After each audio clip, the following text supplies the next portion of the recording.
Saan ba yung bundok? Sa kabila yan.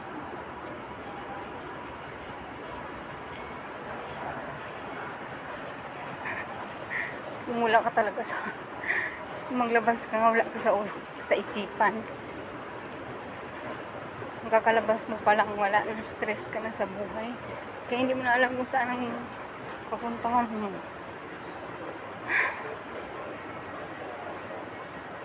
Lalabas ka nga sana para mawala ka sa stress. Sa kaumpisa pa lang, paglabas mo lang palang wala na, stress ka na. Ay, Lord, thank you so much, Lord, na lagi mo akong ginagabayan.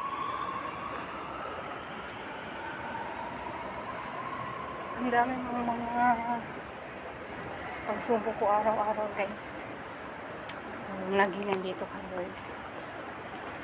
Thank you so much.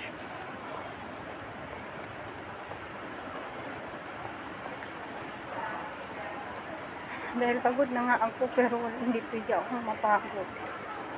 Kasi kailangan ko para sa mga anak ko. Hindi anak ko, sa pamilya ko.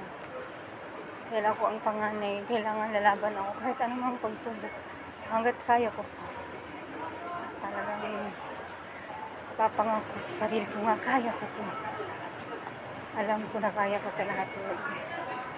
Di ba ako nababayaan ng ito kapag sa akin. Hindi ko alam kung saan ako pupunta. Ay, Lord, Diyos ko, Lord. Thank you so much. Pag dito talaga mawala yung eyebag ko. Mawala yung eyebag ko. Pag dito ako sa TikTok ang video.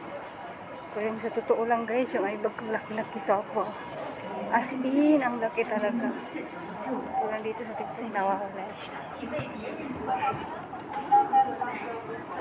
Enjoy ko na lang yung sarili ko habang lumalabas ako.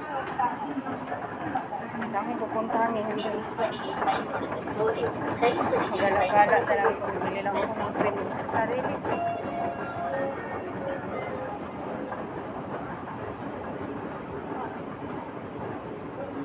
Lagi nang naibag ko talaga as in. So, hindi lang siya makikita dyan sa video ko.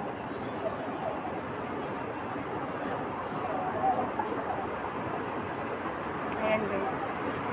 Pag walang filter, makikita talaga yung bayan ko.